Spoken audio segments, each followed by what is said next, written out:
হে hello, আমি dahlia চলে এসেছি আমার নতুন একটা ভিডিও নিয়ে। সরি, প্রথমেই সরি বলছি। আমার এই ভিডিওটা কিছুদিন আগেই দেওয়ার কথা ছিল, কিন্তু নানা রকম সমস্যার কারণে আমি দিয়ে উঠতে পারিনি, একটু দেরি হয়ে গেল। তো যাই হোক, তোমরা একটু ধৈর্য নিয়ে আমার ভিডিওটা দেখবে আশা করছি।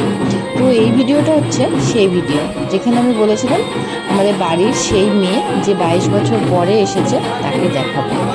চলো, তার আসার জন্য আয়োজন কিন্তু ছিল খুব বড়সড় আয়োজন। এই যে আয়োজন দেখতেই পাচ্ছ, প্যান্ডেল ট্যান্ডেল করা হয়েছে, সে এসেও গেছে। সে নিয়ে আসার ভিডিও সব কিছুই তোমাদের সাথে শেয়ার করব। তবে তোমাদের এত অপেক্ষা করতে আর ভালো লাগছে না, তাই একবারে চলে আসার ভিডিওটাই দিলাম। এই যে দেখো, এটা আমাদের বাড়ির উঠোন ছিল, উঠোনে প্যান্ডেল করা হয়েছে। এই যে আমার ছেলে, আমার বড় ছেলে বসে বসে খাচ্ছে। চলো আমরা এখন যাই আমাদের সেই মেয়ের কাছে। 22 বছর পরে কেন এসেছে বললাম, বা 22 বছর পরেই সে কেন এসেছে সব কিছুই তোমাদেরকে বলবো। তো এখন যাওয়া যাক আমাদের সেই মেয়ে যেখানে আছে সেই জায়গায়, ঠিক আছে? চলো আমরা একটু করে একটু সিঁড়ি দিয়ে উপরে উঠে যাই। মেয়ে যে আমাদের উপরে আছে দেখতে হবে না? চলো দেখে নিই। এই কেউ রাগ করো না, একটু সমস্যা, একটু দেরি করে যাচ্ছি। হ্যাঁ, একটু অপেক্ষা করো, যাবো কিন্তু আমরা। চলো টুকটুক করে চলে যাই। এই তো আমার মা, এটা আমার মা আগে আগে যাচ্ছে, আমি মার পিছে যাচ্ছি। তো গিয়ে তোমাদেরকে দেখাবো। একটু কিন্তু ধৈর্য ধরতেই হবে, আমরা 22 বছর অপেক্ষা করেছি মাকে। মেয়েকে এত ডেকেছি, মেয়ে আসেনি।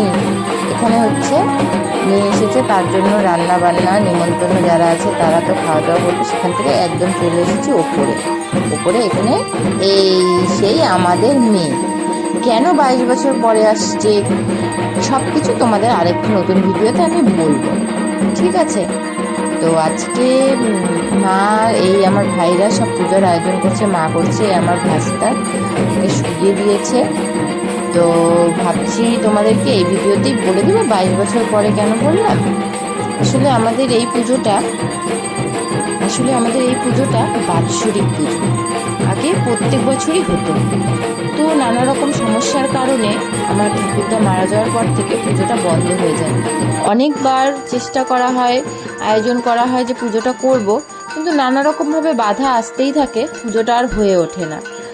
তো এই বছরও হচ্ছিল না, হয়তো বা মাই কোনো কারণে রাগ করেছিল, যেই কারণে 22টা বছর আমাদের বাড়িতে আসেনি। সেই আমি ছোট ছিলাম সেই সময় মা এসেছিল। আজ আমি বড় হয়ে আমার বাচ্চাকে নিয়ে আমি মায়ের কাছে গেলাম। মাকে আমি মেয়ে হিসাবেই ধরে নিয়েছি।